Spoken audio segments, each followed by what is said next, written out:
Place your hand on your chest and say, I'm not going to fake orgasm in 2025. I am going to enjoy pleasure. God made these things for all of us to partake in and enjoy to its fullest. It is the highest form of pleasure.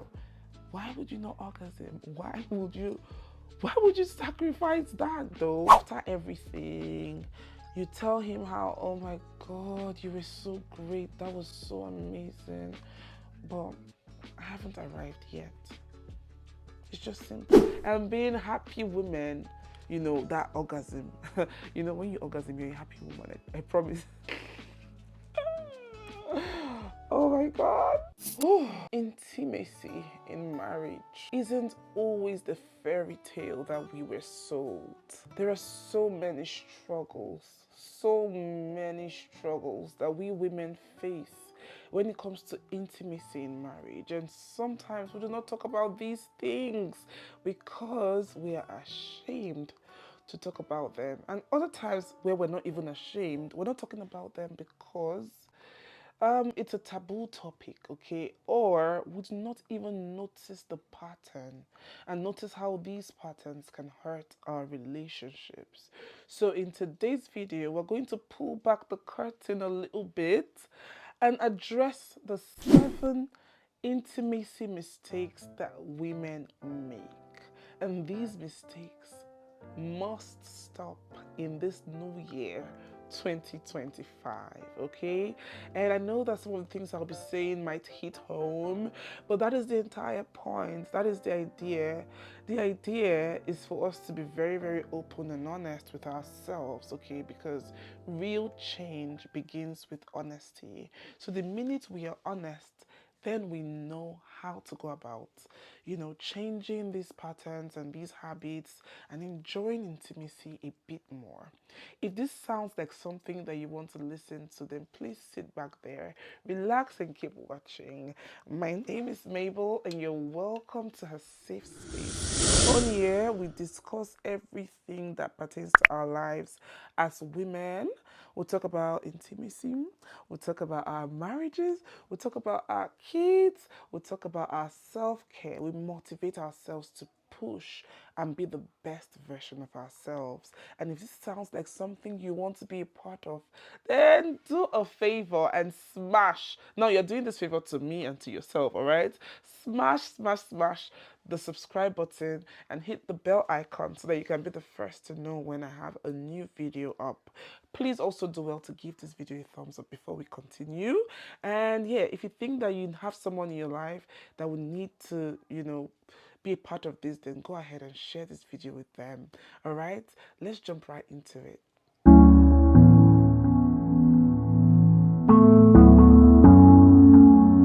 Let's begin with one of the biggest unspoken truths in marriages, which has to be faking orgasm. And I get it. You're not doing it because you're a bad person. You're doing it because you feel like it's a kind thing to do because you're trying to protect your partner's ego. I know. You don't want him to feel inadequate. You don't want him to feel like he's not enough. So you're such a kind wife. You're such a sweet woman. But trust me, you're doing yourself a disservice. And you're building the intimate part of your marriage on dishonesty, which I think is not fair. Okay? You can't rob yourself of your pleasure just because you're trying to protect your partner's ego. I'm not sure he wants you to do that. For most men, they derive joy and pleasure in knowing, just the fact that they know that they pleasure you properly. Like they know that they take care of you in bed just makes them feel like the men that they are. So imagine how you're building this marriage on deceit and he's busy feeling like he's the bomb. Meanwhile, you've been pretending. You've been showing him the wrong map to your pleasure. You're directing him the wrong way. So how can he even get better? How can he even improve when you've showed him the wrong way to your arrival? We're not going to be doing that in 2025. We're going to stop that behavior in 2025. Okay. So the practical takeaway is this: we are going to commit to being honest to our partners in 2025, and I'm going to teach you how to say it. Yes, I'm going to teach you. So after everything, you tell him how, oh my God, you were so great. That was so amazing. But I haven't arrived yet. It's just simple. I haven't gotten there yet, babe. You were so great. If he thinks he needs to rest and then start again, that is fine. If he thinks he can continue, that is fine. But help him by communicating to him. So he's doing something that you like. You say, yes, yes, yes, yes, keep going. Oh, yeah, right there, right there, right there. It's just that simple. You're directing him, and then he knows that, okay, this is what you like. Okay, you're responding, and you're actually responding to what you're actually feeling, and we're not faking it this time. Is that all right? Place your hand on your chest and say, I'm not going to fake orgasm in 2025. I am going to enjoy pleasure. God made these things for all of us to partake in and enjoy to its fullest. It is the highest form of pleasure. Why would you not orgasm? Why would you sacrifice that though? Why? Nah. We're not gonna do that in 2025. This next one is one that most women would not even admit to themselves, but a good number of us are very guilty of this, and it's not your fault. What is it? Viewing sex as a chore. I'm not even going to blame you. There is so much to do, and it's just easy to just put sex in your to-do list as one of the things that you need to do. You have the housework, cleaning the house, cooking, taking care of the kids, their homework. There is just so much on the to-do list, and you just feel like, I need to do this as well. And it's just easy to write it down as one of those things to do. And I do not blame you, because we're women, man. We're not men. Men, when they're broke, they want to have sex. When they're sad, they want to have sex. But for most women, we don't feel that way. Sex comes with excitement and butterflies in our tummies. It comes with relaxation. So when you feel relaxed and at peace, that is when you feel you might be able to tolerate sex, okay? And I'm just gonna tell you the truth. Seeing sex as a chore, it's not going to help you mentally. It's going to make you just endure the process instead of enjoying the fullness of sex. You're just going to endure it because, let's get this over with. Okay, let us just get this over with. So our practical takeaway is this: we're going to have a mindset shift in 2025. Okay, so instead of seeing sex as a chore, we're going to brainwash ourselves into seeing sex as a form of self-care and connection. Okay, it's a form of sharing pleasure with your partner, just the way you can share a bowl of ice cream. It's so nice, it's pleasurable, it makes you happy. That's exactly how we're going to shift our mindset, by telling ourselves that I deserve to be happy. I deserve the sex as well. After all these chores that I have to do, I'm going to enjoy this thing, just to relax my nerves and sleep. You know how people work hard and then at night they drink alcohol just to relax and sleep? That's the same way you're going to start viewing sex, just as a form of self-care, as a form of relaxation, as a form of something that can easily put you to sleep. And then it's also keeping your marriage going and keeping you guys bonded and connected. We're going to be doing that in 2025. Avoiding sex or not feeling confident because of your body image. This is a silent struggle that most women deal with, because you've probably had babies and your body is not the way it used to be. Your tummy is saggy, your breast is saggy, you have stretch marks, and you do not feel sexy, you do not feel happy. You're now bigger and you're just so worried that you'd rather avoid sex, or you don't enjoy it well. You're not confident because you're not confident in your body. We're not going to do that this year, okay? I totally understand. I've had babies before. I know what it feels like, but trust me, You need to change your mindset, okay? One thing we're going to be taking home today is that we're going to practice self-compassion on ourselves as women. We're going to tell ourselves that I just had a baby. My body just went through what so many women died from. So many women did not survive it, but I went through that and I survived. And this is me. Okay, remove the idea of a perfect body from your mind. Now, what helps me is I do not believe in perfect body. I do not believe in what the media portrays as perfection, flat tummy, hips, and all of that. I believe in natural body. You know, some women do not like men with six packs. They like men with pot belly because it's just like rubbing the belly. That is a woman that likes natural. And you need to start loving natural and knowing that the whole idea of a perfect body is just a media thing. It's not reality. Trust me, you can't kill yourself for that. You can't be bothered about that because that is not real. And when it comes to connection and sex, we're actually doing real life, okay? And trust me, let me just break it down to you.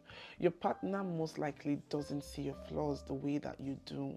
They're not seeing your stretch marks. All they're interested in is connecting with you. All they're interested in is enjoying this pleasure with you. So do not do that to yourself. You need to be confident. There are so many big women that are bold and very beautiful and confident in their bodies.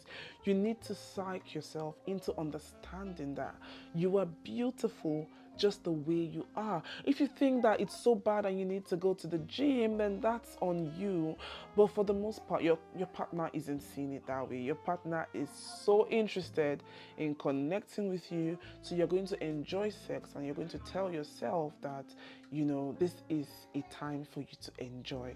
Okay, so now we're going to practice, being naked in front of our partners. We're not going to start by being naked. We're going to start by wearing mini bra tops and then pants and then, sorry if you can hear any noise, my child is around me. Okay, so you're going to start wearing mini sets and then, two pieces, and from there G-string, so the person doesn't even notice these things. It's just like when you move an item an inch each day, nobody's going to really realize where it used to be because each day they're seeing it's different. So over time, they get used to seeing you naked and then you get more confident in your body.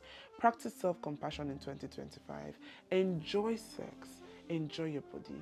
You are beautiful and you deserve all the beautiful things that life has to offer, including intimacy. Another unfortunate taboo topic is using sex as a tool for manipulation, whether it is depriving your partner of sex to punish him for something that he has done to you, or engaging in it just to get something from him. Nah, it's a deep no. I'm sure it even sounds wrong as I'm saying it to you, and we're not going to do it. As much as we women, we feel like, okay, that is our power, that thing, okay, is the power that we have. We're not going to be doing that in 2025. You are going to be hurting the relationship that you guys have, okay? Of course, it's going to work for you. Men will do almost anything for sex, okay? But he's going to know that you don't genuinely love him. It's going to build resentment over time. It is slow, but it's going to happen over time because no man wants to be in that situation. If you have any issues with your partner, trash the issue and then come and have sex. I'm not saying when you're angry, come and be having sex. That's not what I'm saying. I'm saying that you do not use it as a form of punishment or as a bargaining power or tool to get something that you want. We're not doing that. So it's time to step back and reevaluate yourselves, reevaluate your motivations. And if it's something that your partner knows that you're doing, you're going to repent of it. You're going to have a conversation with him. You're going to apologize for it, and never again. We're not going to do that ever again. But if he hasn't ever said it to you and you know you do it, tell yourself that in 2025, I'm not going to do that to him, because flip the table. Imagine that somebody does that to you. Most times we women, we cannot really take what we dish out. Flip the table. Does it feel good? It doesn't feel good. So we're not going to be doing that in 2025, okay? Yeah. Being afraid to ask for what you really want. A lot of women are very guilty of this. You're so afraid to ask for what you want in the bedroom because of fear of being judged, fear of being rejected, or being misunderstood. You want to try out something new, but you do not know how to present it to your partner. I remember that I was at my friend's wedding one day and her aunt was advising her. Her aunt actually told her to never initiate sex because it's going to make your husband feel like you are a spoiled girl. So always allow him initiate sex. So be careful, all right? That advice is one advice that I am very much against. I feel like this is your partner for life, okay? We're here to enjoy ourselves and enjoy our bodies.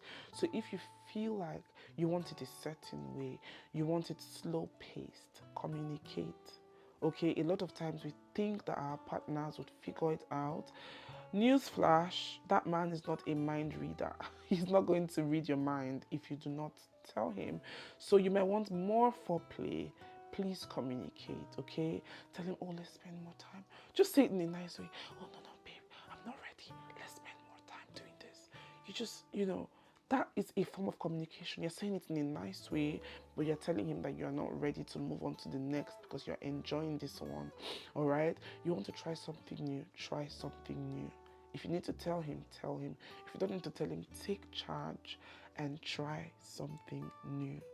Okay? So the practical takeaway is have an open and vulnerable conversation and tell them what exactly you want and start small, okay, and say it nicely. I and my husband will discuss about our sex a lot. Oh, when you were doing that, it felt so amazing. God, oh my God, you want to kill me? Do you get what I mean? It's nice. Doesn't it sound nice as I'm saying it to you? It's nice. Oh God, it was good. Like, I liked when you tried this. I wish you did it more. Next time, try and do it more, right? He's going to be so happy. Men like these things. I promise you. Men love these things. So we're going to be practicing all of these in 2025. Is expecting passion without effort. A lot of us just fall into the trap of feeling like the passion in our intimate life is just going to stay alive. Yeah, baby. The passion is not going to magically stay alive without effort, okay? Newsflash, just like every other part of your married life, your intimate life needs intentional care and attention. So passion is not just going to remain like that. The spark is not going to remain like that. You need to work for it. You need to put in the effort. And a lot of us fall into this trap on a daily basis. So the practical takeaway, be proactive in keeping the spark alive. Be a part of this channel so that you can get motivation on new things to try, do things together, change your mindset, tackle issues, okay? If you do not fully tackle issues in real life, when it comes, the bedroom is still real life, but you get what I mean. If you do not tackle issues outside the bedroom, when it's now time for intimacy, you have a lot of weight going on, resentment, and it makes it boring. No passion, no feeling, no connection, because there's a lot of heavy stuff in your heart. So learn to communicate more, keep the spark alive, go out on dates, go for a walk, try cooking a meal together, try new things in bed, try other places in the house. All these things is going to keep the passion and the spark alive. So in 2025, we're going to be practicing this one. This one is very similar to the previous one I just shared, and this is the last one I'll be sharing, but it is ignoring emotional disconnection. So a lot of us women, we just do not want to be nagging wives, so we sweep things under the rug. We feel unappreciated. We do not feel loved in this marriage. We do not feel seen or heard in this marriage, and this translates into the bedroom. So you're not doing yourself any good in 2025. The practical take home for this is that we're going to have honest conversations with our partners and express how we feel, how we think that we're putting in so much into this marriage and we're not getting it in return, because to whom much is given, obviously much is expected. Much more obviously is expected. So I'm not getting what I want, or I'm not feeling appreciated, or I don't feel heard. I don't feel seen. What's going on? You know, we're going to have these honest conversations so that we have a clear mind, and we use the clear mind to give it to him the way he likes it and the way we like it. In the other room, as my Nigerians would say, in the other room. All right, you guys, what do you think of this video? Did you learn something new? Let me know in the comments. I know as humans, we've all made one or two mistakes in our general lives, our intimate lives, and that's fine. Like I always say, the best time to make changes was actually yesterday. The second best time to make changes is today. So yeah, it's okay. In 2025, we're going to make these corrections. We're going to be practicing self compassion. We're going to commit to enjoying sex, to enjoying the pleasure and the beauty of intimacy. We're going to commit to connecting with our partners and keeping the spark alive and being there and being happy women. You know, that orgasm. You know, when you orgasm, you're a happy woman. I promise. Oh my God. So, which of these mistakes resonates with you? Which of these mistakes were you making that you realized and then you decided to change? Which of these mistakes have you never really thought about that deep and you're like, oh wow, this is a thing? Let me know in the comments if you're happy to share. I'm happy to read from you, okay? Thank you guys so much. Please subscribe to my channel if you love my content. If it resonates with you, please smash the subscribe button. Share this channel out to women all around the world, women in your life. Let us win together. Do not be selfish. Don't come and receive things here and don't be selfish. Share this channel out. Give this video a huge thumbs up. That one is for me, okay? That's offering. That's offering. You know, when we go to church after the sermon, it's offering time. So offering for me is you giving this video a huge thumbs up and yeah, sharing as well. All right, I'm going to see you guys in my next video. Until then, keep smashing it, okay? Keep being a better version of you and keep enjoying the intimacy that God has made us to enjoy, or God has made for us to enjoy to its fullest. See you next time. Bye now.